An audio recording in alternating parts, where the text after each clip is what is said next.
सियासी सरगर्मियां बढ़ गई हैं। उपचुनाव के बाद एक बार फिर बीजेपी और समाजवादी पार्टी आमने सामने है, क्योंकि बीजेपी ने शिक्षक, स्नातक, एमएलसी के प्रत्याशियों के नामों की घोषणा कर दी है। पार्टी ने 3 मौजूदा एमएलसी को फिर से प्रत्याशी बनाया।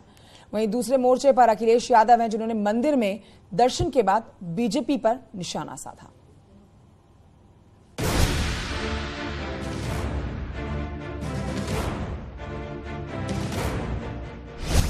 यूपी में एमएलसी की फाइट के लिए माहौल टाइट हो गया है। एक तरफ बीजेपी तो दूसरी तरफ समाजवादी पार्टी जोर आजमाइश कर रही। बीजेपी ने तो स्नातक खंड के विधान परिषद चुनाव के लिए लंबी दौर की वार्ता और मंथन के बाद प्रत्याशियों का ऐलान भी कर दिया और दावा किया जा रहा है कि सभी सीटों पर बीजेपी के उम्मीदवार जीत दर्ज करेंगे। तो शिक्षकों के लिए जो भी संघर्ष की आवश्यकता पड़ेगी, सरकार से जो मांगे मनवाने की आवश्यकता पड़ेगी, मैं सरकार से आग्रह पूर्वक सभी शिक्षकों की मांगे मनवाने के लिए उनसे विनती करूंगा। और जो भी आवश्यकता होगी, जैसे यहाँ जिला विद्यालय निरीक्षक वगैरह हैं, जो ये लोग छोटे छोटे कार्यालय जिले स्तर पर शिक्षकों को शोषण करते हैं, दलाली प्रथा चलती है, उसको खत्म करा करके शिक्षकों को शोषण मुक्त और भयमुक्त करने का काम करेंगे। हौसला बुलंद है, पूरी तरह से 2 बार जीत दिलाई है और सभी कार्यकर्ताओं की पार्टियों की आकांक्षा है कि तीसरी बार विजयश्री दिला के हैट्रिक का एक रिकॉर्ड स्थापित क्षेत्र में किया जाए। बीजेपी ने शिक्षक, स्नातक एमएलसी के प्रत्याशियों के नाम घोषित कर दिए हैं। पार्टी ने 3 मौजूदा एमएलसी को फिर से प्रत्याशी बनाया।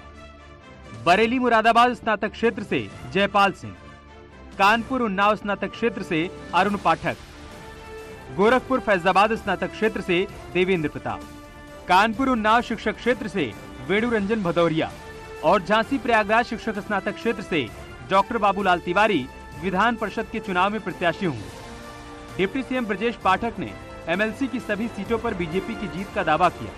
उन्होंने कहा, कार्यकर्ताओं की मेहनत से एक बार फिर बीजेपी एमएलसी चुनाव जीतेगी और ये भी कहा कि एमएलसी चुनाव में विपक्ष का कोई मतलब ही नहीं है। सर, आज एमएलसी की भाजपा की सूची आ गई है, विपक्ष भी पूरी तैयारियों में जुटा हुआ है। Bharatiya Janata party round the clock हर स्थिति में अपने कार्यकर्ताओं को साथ लेकर के चुनाव के लिए तैयार रहती है और हमारे सभी प्रत्याशी विधान परिषद में चुनाव जीतेंगे, चाहे स्नातक का मामला हो चाहे शिक्षक का हो। लेकिन विपक्ष पूरी तैयारियों में सर जुटा है। विपक्ष बुरी तरह से डिरेल्ड है, उसका कोई मतलब नहीं। आप देखेंगे कि लोग बुरी तरह से परास्त होंगे। तो दूसरी तरफ अखिलेश यादव फिर से मोर्चे पर हैं। उन्होंने एक बार फिर एमएलसी चुनाव से पहले कन्नौज में मां फूलमती देवी मंदिर पहुंचकर दर्शन पूजन किए। इस दौरान उन्होंने सबके साथ जमीन पर बैठकर प्रसाद भी ग्रहण किया, जिसके बाद सियासी बयान देने से भी अखिलेश पीछे नहीं हटे और कहा कि एमएलसी चुनाव के लिए बीजेपी से पहले समाजवादी पार्टी के प्रत्याशी घोषित हो गए, जिसकी चुनाव में जीत तय है। समाजवादी पार्टी के कैंडिडेट उतर गए हैं। भाजपा से पहले समाजवादी पार्टी के कैंडिडेट उतर चुके हैं, उनके समय समय पर नाम घोषित हो चुके हैं। इसीलिए जनता भी जान गई है, डीजल, पेट्रोल, खेत की बर्बादी, सांड का घूमना, गायों का मरना, नौकरी न देना, बेरोजगारी न। और देखिए, हम पे आरोप लगाते थे बीजेपी के लोग कि यादव है, मुसलमान है, उसकी जान जाती है तो हम ज़्यादा मदद करते हैं। बताओ, बलवंत सिंह मर गया है, उसकी मदद क्यों नहीं कर रहे?